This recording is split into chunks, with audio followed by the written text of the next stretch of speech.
back counting double-digit thousand sacks.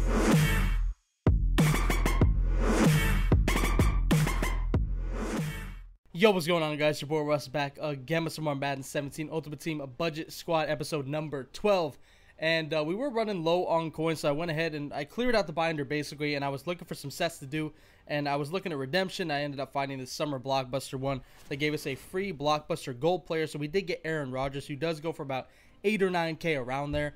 But, you know, it's really not that much for the player that we wanted to get, who was pretty pricey. And you guys will see who he is in just a second. Thumbnail may have given it away, I don't know. But we got Aaron Rodgers, like I said, so that's a free 8 or 9K right there. And then I did a bunch of badge sets, and I mean a bunch of them. As much as I could do for the players that I had. You guys see I'm kind of just speeding it up so you guys can see what we got. We got one gold right there, which will help. We actually ended up doing all of these by putting, you know, all the gold players that we had gotten previously and then replace them. And then, you know, from silvers and bronzes to getting badges and then putting them into these sets. I mean, it's pretty self-explanatory what we did. But, you know, of course, we got a bunch of golds, a bunch of silver, stuff like that. And we actually had to buy one last gold badge to actually get the elite one. But we basically just went from bronze to silvers, silvers to golds, and then golds to elites. We were able to get only one elite, but that's still like a 17K profit for where it was. And I think we would have made more coins doing this than if we would have just sold the players one by one, because we would have got like 1,000 coins for each one. And we didn't have a ton of them, and, you know, a ton of tax would have been taken off. So I think that was probably the move to go, and plus it's a lot easier to put up one card than probably like 20. But right here, Calvin Pryor, man. Calvin Pryor, motivator. He was recommended by Highlight Reel once again, who had the top comment last week, or I said last week, last video, I'm retarded. But Calvin Pryor was definitely questionable for me to get him. Now, the reason it's questionable is because he was 40K. And now the reason I think that it was worth it is because he does give that +2 pursuit to the entire team, which is going to be really, you know, huge for the team. And he has Field General, which does max out the Field General Chem. So that's going to be nice. He does have +1 speed on him. He does have like 88 speed, but I wasn't really worried about that because strong safety, you don't need a ton of speed. You just really need hit power and, you know, to be able, you know, take down the fucking ball carrier. So, you know, pursuit and tackling and all that stuff. And he has pretty decent tackling and really good pursuit. And we ended up getting about 9K in a couple packs from actually upgrading our team to a 92 overall. And we did end up getting Dontari Poe, who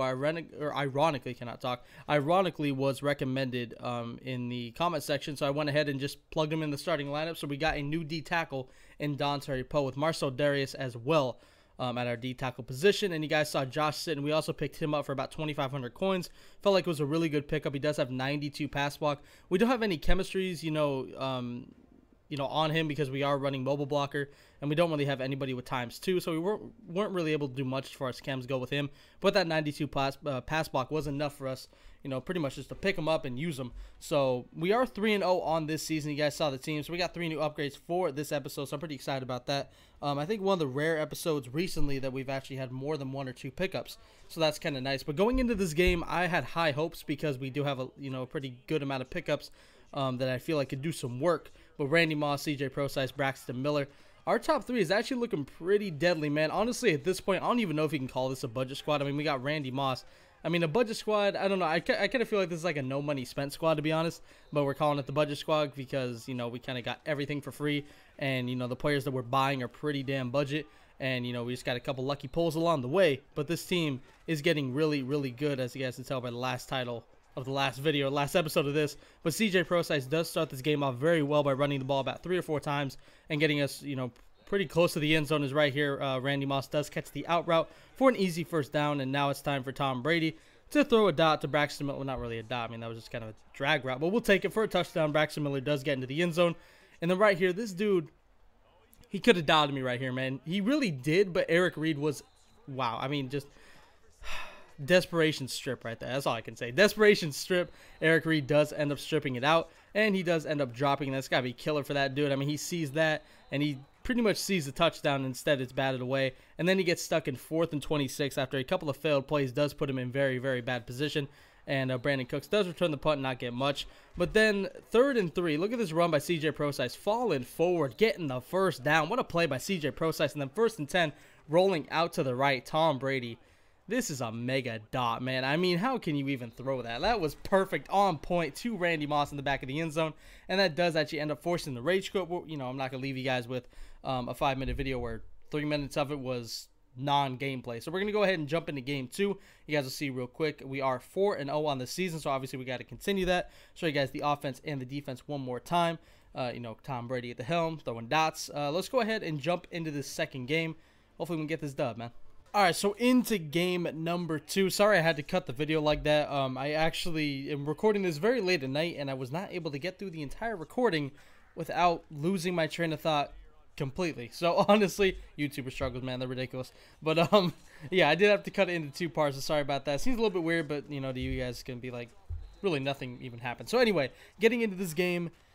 This was ridiculous. This is one of those games where you're going against somebody that literally just chucks the ball up, and once they are stopped from doing that, they literally have nothing else to go to. This guy was one of those dudes. He basically, how do I explain it? He wanted to chuck it deep. When he didn't get it, he would go to 4 verts, or he'd go to slants.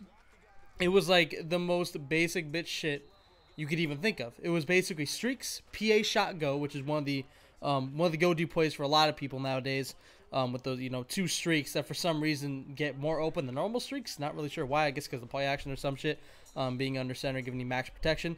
But this guy really ran PA shots go, and then he also ran a lot of 4 verts, and then just a lot of straight-up slants. I hate playing these types of dudes. But anyway, the dude ended up getting a field goal on his first drive. Obviously, hit LaDainian Tomlinson deep. But then we ended up firing back with a touchdown of our own to Mike Wallace after a couple of negative plays. But then we ended up hitting a couple of receivers for some pretty big gains. But then he hits me with a 1-play touchdown with John Ross. But then we get right down the field to the 14 with Randy Moss. And then CJ Procise just somehow gets about 7 yards on that play. So a lot happened in the first quarter. So 10-7, we do end up actually taking the lead back 14-7 or 14-10 now.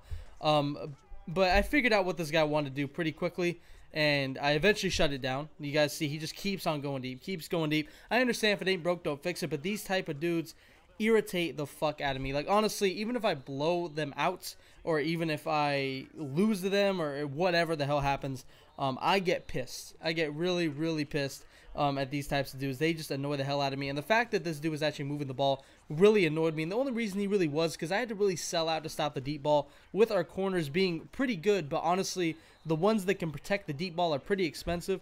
We got to be careful by getting beat deep. And this dude just pretty much took advantage of my corners by, with his receivers. And right there, 99 Allen Robinson somehow catches it on like a 4-vert in route, even though I played quarter like man and out of quarters, and then I shaded inside, and my corner still didn't make a play. So I don't know what the hell happened there. But he ends up going up 17-14. I was sick at this point. I was like, bro, how the hell is he winning this game right now? I felt so sad for myself. I was like, how the hell am I letting this dude beat me? So, we put the try hard pants on, and I wanted to beat this dude into the fucking ground. I'm not going to lie. I wanted to beat this dude down, and I wanted to win by a lot. And you guys will see how this game turns out. It's pretty funny, to be honest. A lot of weird shit happens. But 2nd and 10, pretty much at the end of the half, this dude really just tries to run verts again. I mean, granted, at the end of the half, there's really nothing else he can do. But the same plays that he's been running, he continues to run. He actually ends up fumbling. But then this is what really annoyed me. He actually comes out at half, down by 4, kicking onside. I don't know if he thought, okay, I can't stop him, so maybe I'm just going to onside kick it and see what I can do. But this guy could not stop me. I was moving the ball at will. Simple plays. I didn't have to change anything. I didn't have to go more in depth with my play calling. Very simple plays, and I was getting down the field very easily. So 21-17 right now. It looks like we're going to make this 28 to 17, and sure enough, we do on 1st and goal. We hit Randy Moss in the back of the end zone. Dude ran commit, and there was just nobody there, so we do end up getting into the end zone to make it 28 to 17. And at this point, I feel like I have the game won, to be honest. I mean, there's 3 minutes left in the 3rd quarter. I feel like we have a 1. I feel like all we have to do is stop him from chucking it up deep, and don't get beat deep, and we'll be fine. I mean, if he wants to run for 5, 6 yards, even 10 yards, I don't care. You're wasting clock. I really feel like that he cannot stop me on offense either. If I really want to move the ball at will and continue to pass, I could do that very, very easily. The guy's defense is not very good. He ran cover 2, cover 3, with really no adjustments. So, it's very easy to figure out where his players are going to be. And then on offense, again, he ran the most basic plays. He ran out of split close. Didn't really switch up split close that much. It was basically the base play. So this guy really did not make adjustments, and again, 4 verts and, PA shot go, all that type of shit. But he actually does end up getting down the field. So what does that say about me? My defensive play calling. Granted, some of my players. Not a very great zone, but I still feel like I should be able to stop this dude. But 3rd and 9, this guy is looking, and he ends up finding really nobody. I don't know what he was doing right there. But 4th and 9, this dude, he got to make a play right now, and he can not. It is broken up at the goal line right there. So 1st and 10, we decided to run the ball, and we actually lose a bunch of yards, getting us back to the 3-yard line. We bring in Doug Baldwin to try to roll out, maybe run or just throw on the run, and we actually end up getting sacked for a safety. And I smashed my controller at this point. To be honest, like for some reason I thought it was an 8-point game after that, but luckily it was still 9, so 2 possessions. And guys, let me know. Do you want me to do some live comms of this series? Because I might start doing some live comms. Because honestly, some of my reactions to this are genuine and very, very funny. Honestly, to be honest, like I'd love to listen back to myself. Because I've listened back to old videos of mine that I've done as live comms. I've laughed at myself for how I react to some things. So I might start doing these, or at least some of these as live comms. You guys know I like to do both here and there. But we end up getting a pick with Eric Reed that pretty much seals the game at this point. I mean, there's really no way we could lose the game unless, you know, Braxton Miller just decides to go full retard and does not catch the ball. That probably would have not sealed the game, but it would have put it, you know, way more out of reach than it was already. But this guy still has all 3 timeouts. 4th and 5, we decided to go for it, and we do get it. Brandon Cooks making a nice catch at the 1st down marker, and then 1st and 10, we decided to run with Procise. We get ourselves a nice little 9-yard run right there to waste more clock. This dude was not calling timeouts, but we do end up running one more time, and Josh Sitton lays a beautiful block, and CJ Procise is gone, and you know what? We style on him into the end zone. Telling you, dude, this guy, these types of dudes piss me off. The guys that play this way, so you know, I went ahead and I taunted, and I actually didn't mean to go for 2. It told me to go for 2, and you guys click A, and I said A. I'm not an Xbox.